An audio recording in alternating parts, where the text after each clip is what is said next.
ಪರಿಷತ್ ಭಜರಂಗದಳ ಶಂಕರಘಟ್ಟ ವತಿಯಿಂದ 3ನೇ ವರ್ಷದ ಅದ್ದೂರಿ ಕನ್ನಡ ರಾಜ್ಯೋತ್ಸವ ನೆರವೇರಿಸಲಾಯಿತು. ದಿನಾಂಕ 24/12/2024 ರಂದು ಬೆಳಗ್ಗೆ 11 ಗಂಟೆಗೆ ಭಜರಂಗದಳ ಕಾರ್ಯಕರ್ತರಿಂದ ಧ್ವಜಾರೋಹಣ ನೆರವೇರಿಸಿ ಮತ್ತು ಬೈಕ್ ರ್ಯಾಲಿಯನ್ನು ನಡೆಸಲಾಯಿತು.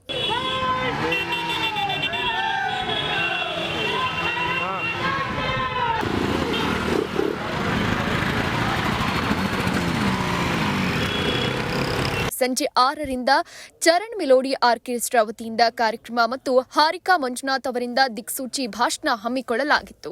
ಯಾವ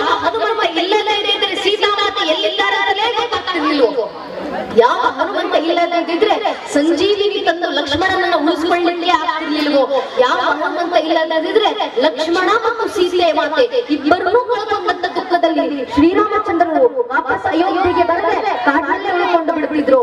ಯಾವ ಹನುಮಂತ ಇಲ್ಲದಿದ್ರೆ ರಾಮನು ವಾಪಸ್ ವನವಾಸ ಮುಗಿಸಿ ಅಯೋಧ್ಯೆಗೆ ಬರಲಿಲ್ಲ ಅನ್ನೋ ದುಃಖದಲ್ಲಿ ಕೊನೆಗೆ ಕಾದು ಭರತ ಅವನಿಗೆ ಆಹುತಿ ಆಗ್ಬಿಡ್ತಿದ್ರು. ಯಾವ ಹನುಮಂತ ಇಲ್ಲದಿದ್ರೆ ರಾಮ ಅಯೋಧ್ಯೆಗೆ ವಾಪಸ್ ಬರ್ತಾನೆ ಇರಲಿಲ್ವೋ? ಯಾವ ಹನುಮಂತ ಇಲ್ಲದಿದ್ರೆ ರಾಮ ಅಯೋಧ್ಯೆಯನ್ನೇ ಆಡ್ತಿರ್ಲಿಲ್ವೋ? ಚಿನ್ನ ವಜ್ರ ಒಳ್ಳೆ ಸಂಪತ್ತನ್ನು ಉಳಿಸ್ಕೊಂತಾರೋ ಯಾರು? ಇಡೀ ಕಲ್ಯಾಣಕ್ಕೆ ಬೆಂಕಿ ಬಿಟ್ಟು ಕಲ್ಯಾಣವೇ ಹೊತ್ತು ಉರಿತಾರಬೇಕಾದ್ರೆ ಅಲ್ಲಂತ ಒಬ್ಬೊಬ್ಬ ಶರಣರು, ಅಲ್ಲಂತ ಒಬ್ಬೊಬ್ಬ ವಚನಕಾರರು, ಬಡಿವಾಳ ಆಚರಣೆ ತಿಳಿದು ನೀಲಾಂಬಿಕೆ ಗಂಗಾಂಬಿಕೆ ಒಬ್ಬೊಬ್ಬ ಶರಣರು ಕೈಗೆ ಸಿಕ್ಕಿದಂತ ವಚನಕಾರರ ಏನಕ್ಕೆ ಜಗತ್ತಲ್ಲಿ ಏನು ನಾಶ ಆದ್ರೂ ಪರವಾಗಿಲ್ಲ, ಈ ಪರಂಪರೆ ಸುಡುವಂತಿಲ್ಲ, ಈ ಪರಂಪರೆ ಜ್ಞಾನಗಳನ್ನು ನಾಶ ಆಗುವಂತಿಲ್ಲ ಅಂತ ನಮ್ಮ ಪೂರ್ವಿಕರಲ್ಲಿ ಈ ಭಾಷೆ, ಈ ನಾಡು, ಈ ಧರ್ಮದ ಪರಂಪರೆ ಉಳಿಸಿ ಜಿಲ್ಲೆ ಪೀಳಿಗೆಗೆ ತಲುಪಿಸಲೇಬೇಕು ಅಂತ ಪರಂಪರೆ ಉಳಿವಿನ ತುಡಿತ ಅಂತಹ ಪರಂಪರೆ ವಾರಸುದಾರರಾಗಿ ನಾವು ಹೋಗಿದ್ದೀವಿ. ನಾವು ನಮ್ಮ ಧರ್ಮ ನಮ್ಮ ಭಾಷೆಗೋಸ್ಕರ ಹೋರಾಡಲ್ಲ, ಇಲ್ಲಿ ಯಾರಿಗೊಂದು ಹೋರಾಡ್ತಾರೆ ಸ್ವಾಮಿ? ಈ ಧರ್ಮ ರಕ್ಷಣೆಗೆ ಬಂದಿದ್ರೆ ಧರ್ಮ ರಕ್ಷಣೆ ಮಾಡಬೇಕಾದ್ರೆ ಯಾಕಂತೆ ಒಂದು ಕಾಲದಲ್ಲಿ ಹಲವಾರು ನಾಮ ರಕ್ಷಣೆ ಮಾಡಿದ ರಘುಕುಲ ರಕ್ಷಣೆ ಆಗ ಉಳಿಸುವಂತ ಕೆಲಸ ನಮ್ಮನ್ನೆಲ್ಲ ಆಗಬೇಕು. ಒಂದು ಕಾಲದಲ್ಲಿ ನಮ್ಮ ಪೂರ್ವಿಕರು ದೊಡ್ಡಂತ ಶ್ರಮ ಪಡ್ತೀವಲ್ಲ, ನಮ್ಮ ಪೂರ್ವಿಕರಲ್ಲಿ ಮತ್ತೊಮ್ಮೆ ಹನುಮಂತನ ಆಹ್ವಾನ ಆಯಿತು. ಪರಿಣಾಮ 500 ವರ್ಷಗಳ ಹೋರಾಟದ ನಂತರ 78ಕ್ಕೂ ಹೆಚ್ಚು ಮಹಾ ಕದನಗಳ ನಂತರ ಸುಮಾರು 3 ಲಕ್ಷ ಜನ ಹಿಂದೂ ಕಾರ್ಯಸೇವಕರ ಬಲಿದಾನಗಳ ನಂತರ ಇಂದು ನಡೆಸಾಗಿರುವಂತಹ ಶತಮಾನಗಳ ಕನಸು ನಮ್ಮ ಅಯೋಧ್ಯೆಯ ರಾಮಲಲ್ಲಾರ ರಾಮ ಮಂದಿರ. ಇಷ್ಟು ವರ್ಷ ನಾವು ಕೂಡ ಡಿಜೆಗಳಲ್ಲಿ ಹಾಡಾಕೊಂಡು ತಿರುಗಾಡ್ತಾ ಇದ್ವಿ, ವಾಟ್ಸ್ಆಪ್ ಸ್ಟೇಟಸ್ ಗಳಲ್ಲಿ ಹಾಡಿಟ್ಕೊಂಡು ತಿರುಗಾಡ್ತಾ ಇದ್ವಿ, ಇನ್ಸ್ಟಾ ಸ್ಟೋರಿಗಳಲ್ಲಿ ಹಾಡಾಕೊಂಡು ತಿರುಗಾಡ್ತಾ ಇದ್ವಿ, ಸೌಂಡ್ ಸಿಸ್ಟಮ್ ಅವ್ರಿಗೆ ಹೇಳಿ ಹೇಳಿ ಹಾಡಾಕಿಸ್ತಾ ಇದ್ವಿ. ಬನಾಯಂಗೆ ಮಂದಿರ್ ಬನಾಯಂಗೆ ಮಂದಿರ್ ಅಂತ ಭಾಯಿ ಲೋಗ ಬನಗಾಯ ಮಂದಿರ್ ಮಂದಿರ ಕಟ್ಟಿದ್ದಾಯ್ತು.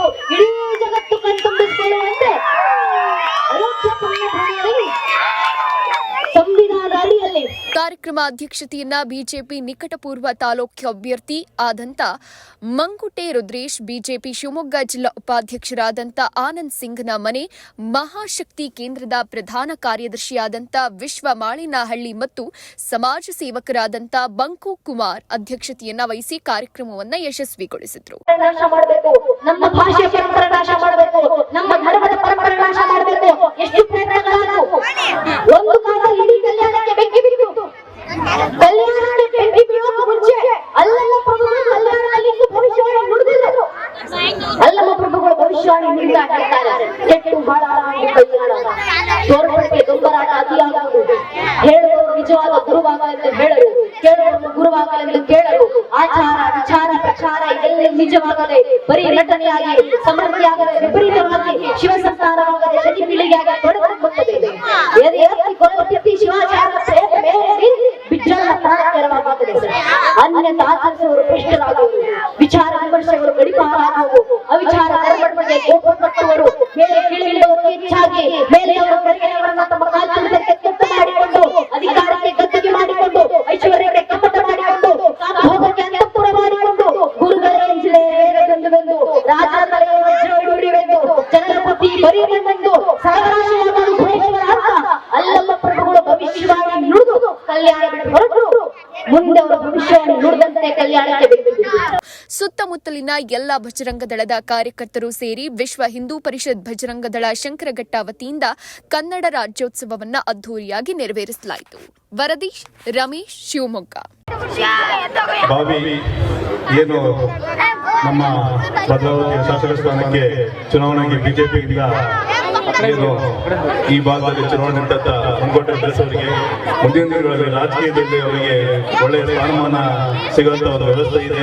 ಅವ್ರಿಗೂ ಸಹ ಈ ಕಾರ್ಯಕ್ರಮಕ್ಕೆ ತುಂಬ ಹೇಳ್ತಾ ಮತ್ತು ನಮ್ಮ ಈ ಭದ್ರಾವತಿಯಲ್ಲಿ ಬಿಜೆಪಿಯಲ್ಲಿ ಅತಿ ಹೆಚ್ಚು ವ್ಯವಸ್ಥಿತವಾದ ಒಂದು ಕೊಡುಗೆ ದಾನಿಯಾದಂತ ನಮ್ಮ ಆನಂದಣ್ಣವರು ಅವರು ಬಗ್ಗೆ ಹೇಳುವಂತ ವಿಚಾರ ಹೇಳ್ತಾ ಹೋದ್ರೆ ಇಡೀ ಈ ದಿನ ಪೂರ್ತಿ ಸಾಗಲ್ಲ. ಆ ಮಟ್ಟಕ್ಕೆ ಅವರು ಧರ್ಮಸ್ಥಳ ಸಂಸ್ಥೆಯಲ್ಲಿ ಮತ್ತೆ ಈ ಕುರ್ತ ಬರುವಂತ ವ್ಯವಸ್ಥೆಯಲ್ಲಿ ತುಂಬಾ ವ್ಯವಸ್ಥಿತವಾದಂತಹ ಒಂದು ನಿರ್ಮಿತಿಯ ಕಾರ್ಯಾಚರಣೆ ಮಾಡ್ತಾ ಇರ್ತಾರೆ. ಅವರು ಸಹ ಈ ಕಾರ್ಯಕ್ರಮಕ್ಕೆ ಜಿಲ್ಲಾಧ್ಯಕ್ಷರಾಗಿದ್ರು.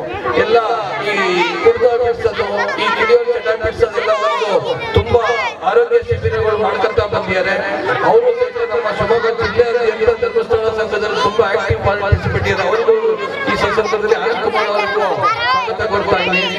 ಇನ್ನೊಬ್ಬರು ನಮ್ಮ ಮಡಿವೆಲ್ಲ ಅಂತ ನಮ್ಮ ಸ್ನೇಹಿತರು ತಮ್ಮಂತರ ಅವರು ಸಾಕಷ್ಟು ಭದ್ರಾವತಿಯಲ್ಲಿ ಏನು ಕೋವಿಡ್ ಟೈಮಲ್ಲಿ ಏನು 127 ಜನ ಕೋವಿಡ್ ಟೈಮಲ್ಲಿ ಇದು ಮಾಡುವಂತ ಸರ್ವಿಸ್ ಮಾಡ್ತಾರಲ್ಲ, ಅದ್ರಲ್ಲಿ ಅವರ ಅಧ್ಯಕ್ಷತೆ ಸುನೀಲ್ ಕುಮಾರ್ ಅಂತ ಒಬ್ಬರು ಎಕ್ಸ್ಪೈರ್ ಆಗಿದ್ದಾರೆ. ಅವರ ಅಧ್ಯಕ್ಷತೆ ಭದ್ರಾವತಿಯಲ್ಲಿ ಮಾಡಿರೋದು. ಇನ್ನೊಂದು ನಮ್ಮ ವಿಶ್ವನಾಥ್ ಅವರು ಮತಾಂತರ ಆಗಿರೋ ವಾಪಸ್ ಕರ್ಕೊಂಡ್ ಬಂದಿರೋದಿರ್ಬೋದು, ಎಲ್ಲೆಲ್ಲಿ ಮತಾಂತರ ಆಗ್ತಾ ಇದೆ ಅದನ್ನ ತಡೆದಿರುವಂತಿರ್ಬೋದು, ಎಲ್ಲೆಲ್ಲಿ ಗೋ ಹತ್ಯೆ ಆಗ್ತಾ ಇದೆ, ಗೋ ಕಳ್ತನ ನಡೀತಾ ಇದೆ, ಗೋ ಅಕ್ರಮ ಗೋ ಸಾಗಾಟ ನಡೀತಾ ಇದೆ, ಅದೆಲ್ಲವನ್ನು ಕೂಡ ಇಲ್ಲಿವರೆಗೂ ಸಂಘಟನೆ ಕಾರ್ಯಕರ್ತರು ತಮ್ಮ ಜೀವನವನ್ನ ಮುಡಿಪಾಗಿಟ್ಟು ಅದನ್ನ ತಡಿತಾ ಬಂದಿದ್ದಾರೆ. ಇಲ್ಲಿರ್ತಕ್ಕಂಥ ಹಿರಿಯರು ಕುಮಾರಣ್ಣವರು, ಮಂಗಟೆ ರುದ್ರೇಶಣ್ಣ ಅವರು ಸೇರಿ ಅದನ್ನ ನೆರವೇರಿಸಿಕೊಡ್ತಾ ಇದ್ದಾರೆ. ಜೈ ಶ್ರೀರಾಮ್. ಭಾರತ್ ಮಾತಾ ಕಿ, ಭಾರತ್ ಮಾತಾ ಕಿ, ಭಾರತ್ ಮಾತಾ ಕಿ ಜೈ ಶ್ರೀ.